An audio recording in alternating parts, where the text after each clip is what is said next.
Rugrats Movie, the first theatrically released Nickelodeon movie that was based on one of their Nicktoons. And don't worry if you haven't seen the show, because this movie works very well as a standalone film. It explains about every character at the beginning, so you don't feel like you're playing catch-up. Now, obviously, since this was a theatrically released movie, they gave it a bigger budget than the show, and as a result, the animation looks really smooth. Like, even for 1998, it still holds up, it's very nice to look at, and there's some really funny jokes, both for the kids and for the parents, and most of the jokes aimed at the parents are still really clean. Like, there's only 2 jokes in this movie that were mildly dirty, but even then they were pretty subtle. They'll fly over the kids' heads. They weren't terribly inappropriate. I was just surprised that they got away with it in a G-rated movie. And honestly, one of the best jokes in this movie is the name of the newest character, Dylan Pickles, and they abbreviate it to Dill Pickles. Like, that is so clever. And this is a movie that really takes advantage of the fact that it is a movie. I did watch the show as a kid, though it wasn't one of my favorites, so I am familiar with it. And the show is relatively small scale. The stories in this show were usually pretty simple, and this movie really expands it.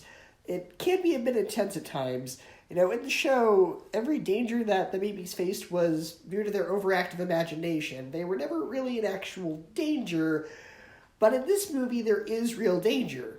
And it also shows how their parents are terrified when they realize that the babies went missing. Because again, in the show, they never really paid attention to them, but it was okay because it was always confined to the house or the backyard.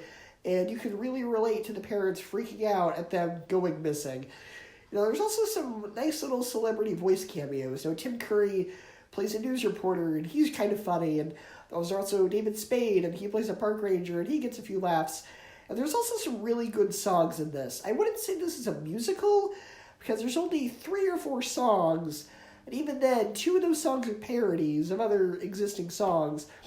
And the songs in this movie are only 25 minutes or so apart from each other. I think the best song in this movie, in my opinion, was the parody of the song Witch Doctor that's sung by these monkeys that are sort of kind of the antagonists in this movie, but not really.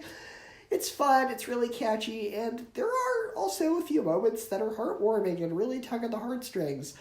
Now, what does hold this movie back a bit is the first 20 minutes or so are a bit similar to the first Toy Story movie, with the main character having jealousy over the new character arriving and worried that he's going to steal the love from his parents, just like how Woody was jealous of Buzz and worried he was going to steal the love from his kid. And Angelica also, the other thing holds back, Angelica isn't really given much to do in this movie.